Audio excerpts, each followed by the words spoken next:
Hello champions, ಎಲ್ರು ಹೇಗಿದ್ದೀರಾ? Welcome to U P S C experts journey. ಇವತ್ತಿನ video ವಿಷಯ ಏನಂತ ಹೇಳಿದ್ರೆ, KPSC ಕಡೆಯಿಂದ ಗೆಜೆಟೆಡ್ ಪ್ರೊಬೇಷನರ್ಸ್ ಪ್ರಿಲಿಮಿನರಿ ಎಕ್ಸಾಮಿನೇಷನಿನ ಕೀ ಆನ್ಸರ್ಸ್ ಬಿಟ್ಟಿದ್ದಾರೆ. ಸೊ ತುಂಬಾ ಆಸ್ಪಿರೆಂಟ್ಸಿಗೆ ಕನ್ಫ್ಯೂಷನ್ಸ್ ಇದೆ. ಎಕ್ಸಾಮ್ ಆಗಬಹುದಾ ಅಥವಾ ಕಟ್ ಆಫ್ ಏನಾಗಬಹುದು, ಮೇನ್ಸ್ ಎಕ್ಸಾಮ್ ಯಾವಾಗ ಕಂಡಕ್ಟ್ ಮಾಡಬಹುದು, ಪ್ರಿಲಿಮ್ಸ್ ಎಕ್ಸಾಮಿನ ರಿಸಲ್ಟ್ ಯಾವಾಗ ಬರಬಹುದು ಅಂತ. ಸೊ ಒಂದಷ್ಟು ವಿಚಾರಗಳ ಬಗ್ಗೆ ಕ್ಲಾರಿಟಿ ಕೊಡೋದಕ್ಕೋಸ್ಕರ ಈ ವಿಡಿಯೋ ಮಾಡ್ತಾ ಇದ್ದೀನಿ. ಸೊ ವಿಡಿಯೋಗೆ ಹೋಗೋಕ್ಕಿಂತ ಮುಂಚೆ ಪ್ಲೀಸ್ ಲೈಕ್ ಮಾಡಿ, ಶೇರ್ ಮಾಡಿ, ಹಾಗೂ ನನ್ನ ಯೂಟ್ಯೂಬ್ ಚಾನಲ್ ಅನ್ನ ಸಬ್ಸ್ಕ್ರೈಬ್ ಮಾಡಿ, ಸಪೋರ್ಟ್ ಮಾಡಿ. ಸೊ ಎಸ್, ಹಾಗೆ ನಾನು ಕೂಡ ಅಫಿಷಿಯಲ್ ಕೀ ಆನ್ಸರ್ಸ್ ನೋಡಿ ಚೆಕ್ ಮಾಡಿದ್ದೀನಿ. ಸೊ ಎಂಡಲ್ಲಿ ಎಷ್ಟು ಮಾರ್ಕ್ಸ್ ಬರ್ತಿದೆ ಅಂತ ಹೇಳ್ತೀನಿ. ಎಸ್, ನಮ್ಮ ಮೊದಲನೇ ಡೌಟ್ ಬಂದು ಎಕ್ಸಾಮ್ ಆಗಬಹುದಾ ಅಂತ. ಸೊ ನನ್ನ ಕೇಳಿದ್ರೆ, ನಾವು ಎಕ್ಸಾಮ್ ಬಗ್ಗೆ ವರಿ ಮಾಡೋದ್ರ ಬದಲು ಅದೇ ಟೈಮನ್ನು ಪ್ರೊಡಕ್ಟಿವ್ ಆಗಿ ಬಳಸೋಣ. ಯಾಕಂದ್ರೆ ನಿಮ್ಮೆಲ್ಲರಿಗೂ ಗೊತ್ತು, KPSCಯ ಪ್ರಿಲಿಮ್ಸ್ ಎಕ್ಸಾಮ್ ಆಗಿದ್ದು ಫಸ್ಟು ಆಗಸ್ಟಲ್ಲಿ. ಆ್ಯಂಡ್ ಆ ಟೈಮಲ್ಲಿ ಟ್ರಾನ್ಸ್ಲೇಷನ್ ತೊಂದರೆ ಆಗಿ ಅದನ್ನು ಕ್ಯಾನ್ಸಲ್ ಮಾಡಿ ಮತ್ತೆ ಡಿಸೆಂಬರಲ್ಲಿ ನಮಗೆ ಎಕ್ಸಾಮ್ ಕೊಡ್ತಾರೆ. ಬಟ್ ಈ ಟೈಮಲ್ಲೂ ಕೂಡ ತುಂಬಾ ಕ್ವೆಶನ್ಸ್ಗಳಲ್ಲಿ ತೊಂದರೆ ಇದೆ. ಆದರೆ ಎಕ್ಸಾಮ್ ಮಾಡ್ತಾರಾ ಅಥವಾ ಬೇರೆ ಆಲ್ಟರ್ನೇಟಿವ್ ಮಾಡ್ತಾರಾ ಅಂತ ನಮಗೆ ಗೊತ್ತಿಲ್ಲ. KPSC ಅಫಿಷಿಯಲ್ ಆಗಿ ಹೇಳೋವರೆಗೂ ನಾವು ಸ್ಪೆಕ್ಯುಲೇಷನ್ಸ್ ಮಾಡೋ ಬದಲು ಅದೇ ಟೈಮನ್ನು ನಾವು ಪ್ರೊಡಕ್ಟಿವ್ ಆಗಿ ಬಳಸೋಣ ಅಂತ ನನ್ನ ರಿಕ್ವೆಸ್ಟ್. ಸೊ ಒಂದು ಮಾತಿದೆ, ಭೂಮಿಗೆ ಬಿದ್ದ ಬೀಜ, ಎದೆಗೆ ಬಿದ್ದ ಅಕ್ಷರ ಇಂದಲ್ಲ ನಾಳೆ ಫಲ ಕೊಡುತ್ತೆ ಅಂತ. ಸೊ ನಾವು ವೇಸ್ಟ್ ಮಾಡೋ ಬದಲು ಟೈಮನ್ನು ಅದನ್ನು ನಾವು ಪ್ರೊಡಕ್ಟಿವ್ ಆಗಿ ಬಳಸೋಣ ಅಂತ ನಾನು ನಿಮ್ಗೆ ಹೇಳ್ತೀನಿ. ಸೊ ಪ್ಲೀಸ್ ಎಕ್ಸಾಮ್ ಬಗ್ಗೆ ವರಿ ಮಾಡಬೇಡಿ, ಏನಾದರೂ ಆಗಲಿ ನಾವು ಓದ್ಕೊಳ್ಳೋಣ. ಎರಡನೇದು, UPSC ಮತ್ತು KPSCನ ಹೇಗೆ ಬ್ಯಾಲೆನ್ಸ್ ಮಾಡೋದು ಅಂತ. ಬಿಕಾಸ್ ನಾನು ಕೂಡ UPSCಗೆ ಪ್ರಿಪೇರ್ ಆಗ್ತಾ ಇದ್ದೀನಿ, ಅಟ್ ದ ಸೇಮ್ ಟೈಮ್ KPSCಗೂ ಕೂಡ ಪ್ರಿಪೇರ್ ಆಗ್ತಿದ್ದೀನಿ.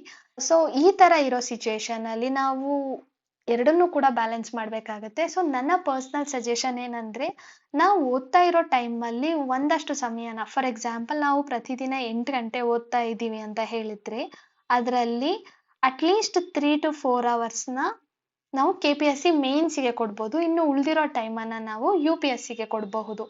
ಆ್ಯಂಡ್ ಈ 3 to 4 ಅವರ್ಸಲ್ಲಿ ಕೆಲವು ಸಬ್ಜೆಕ್ಟ್ಸ್ಗಳು UPSC ಮತ್ತು KPSCಗೆ ಓವರ್ಲ್ಯಾಪ್ ಆಗಿದೆ. For example polity, history, ethics, ಇದ್ರ ಬಗ್ಗೆನೂ ನಾವು ಫೋಕಸ್ ಮಾಡ್ಬೋದು. ಅದರಿಂದ ನಮಗೆ ಎರಡೂ ಪರೀಕ್ಷೆಗಳಿಗೆ ಹೆಲ್ಪ್ ಆಗುತ್ತೆ. ಆ್ಯಂಡ್ ನಮ್ಮ ಮೂರನೇ doubt and very important, cut off ಏನಾಗಬಹುದು. ಸೊ ಎಸ್, ಇದು ನನ್ನ ಒಪಿನಿಯನ್ ಹಾಗೂ ನಾನು ಒಂದಷ್ಟು ಟೀಚರ್ಸ್ಗಳ ಸಲಹೆ ಮೇರೆಗೆ ಮತ್ತೆ ನನ್ನ ಒಂದಷ್ಟು ಫ್ರೆಂಡ್ಸ್ಗಳನ್ನ ಕೇಳಿ ಬಂದಿರೋಂತಹ ಕಟ್ ಆಫ್ ಇದು. ಸೊ ನನ್ನ ಅಭಿಪ್ರಾಯ ಏನಂದರೆ, ಜನರಲ್ ಮೆರಿಟ್ ಮೇಲ್ ಆಸ್ಪಿರೆಂಟ್ಸಿಗೆ 160 to 170 ಈ ರೇಂಜಲ್ಲಿ ಬರುತ್ತೆ. ಯಾಕಂದರೆ ಈ ಸರಿ ಪರೀಕ್ಷೆ ಸ್ವಲ್ಪ ಟಫ್ ಇತ್ತು, ಮತ್ತು ನಂಬರ್ ಆಫ್ ಪೋಸ್ಟ್ ಜಾಸ್ತಿ ಇದೆ. ನಿಮ್ಮೆಲ್ಲರಿಗೂ ಗೊತ್ತು, ಅರೌಂಡ್ 384 ಗೆಜೆಟೆಡ್ ಪ್ರೊಬೇಷನರ್ಸ್ ಪೋಸ್ಟ್ ಕೊಟ್ಟಿರೋದು. ಆ್ಯಂಡ್ ಇದ್ರ ಪ್ರಕಾರ ಹೆಚ್ಚು ಕಮ್ಮಿ ಒಂದು 5700 ಸ್ಟೂಡೆಂಟ್ಸು ಮೇನ್ಸ್ ಬರೀತಾರೆ. ಸೊ ಇದೆಲ್ಲದರ ಬೇಸ್ ಮೇಲೆ ಹೇಳ್ತಾ ಇರೋದು, around 160 to 170 marks for general merit ಮೇಲ್. ಆ್ಯಂಡ್ ಎರಡನೇದು OBC, ಅದರಲ್ಲಿ 2A, 2B, 3A, 3B ಇದೆಲ್ಲ ಸೇರಿ ನಮ್ಮ ಒಪಿನಿಯನ್ ಬಂದು 150 to 160. ಸೊ ಪ್ಲೀಸ್ ಆಸ್ಪಿರೆಂಟ್ಸ್, ನಿಮ್ಮ ಮಾರ್ಕ್ಸ್ ಈ ರೇಂಜಲ್ಲಿ ಬರ್ತಿದ್ರೆ ದಯವಿಟ್ಟು ಯಾವುದೇ ರೀತಿಯ ವರಿ ಮಾಡದೆ ಮೇನ್ಸಿಗೆ ತಯಾರಿ ಮಾಡ್ಕೊಳ್ಳಿ. ಆ್ಯಂಡ್ ಮೇನ್ಸಿಗೆ ಹೇಗೆ ತಯಾರಿ ಮಾಡಬೇಕು ಅಂತ ನಿಮ್ಗೆ ಅನಿಸಿದ್ರೆ ಬೇಕಿದ್ರೆ ಅದ್ರ ಬಗ್ಗೆ ಒಂದು ವಿಡಿಯೋನ ನಾನು ಮಾಡ್ತೀನಿ. ಸೊ ಅದು ಬೇಕಂದರೆ ಪ್ಲೀಸ್ ಕಮೆಂಟ್ ಮಾಡಿ ಹೇಳಿ. ಆ್ಯಂಡ್ ಮೂರನೇದು, ಶೆಡ್ಯೂಲ್ ಕಾಸ್ಟ್ ಮತ್ತು ಶೆಡ್ಯೂಲ್ ಟ್ರೈಬ್ಸಿಗೆ ಅರೌಂಡ್ 140 to 150 ಮಾರ್ಕ್ಸ್ ಬರ್ತಾ ಇದೆ.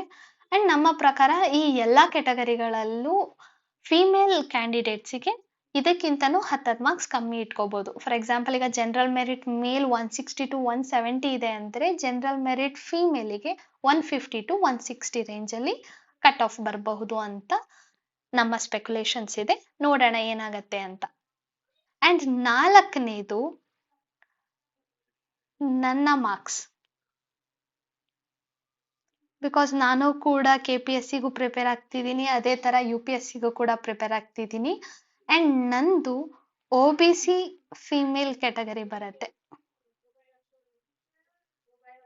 ಅಂಡ್ ನಾನು ಅಫಿಷಿಯಲ್ ಕೀ ಆನ್ಸರ್ಸ್ನ ಚೆಕ್ ಮಾಡಿದ ಮೇಲೆ ನನ್ನ ಮಾರ್ಕ್ಸ್ ಅರೌಂಡ್ 158 ಬರ್ತಾ ಇದೆ.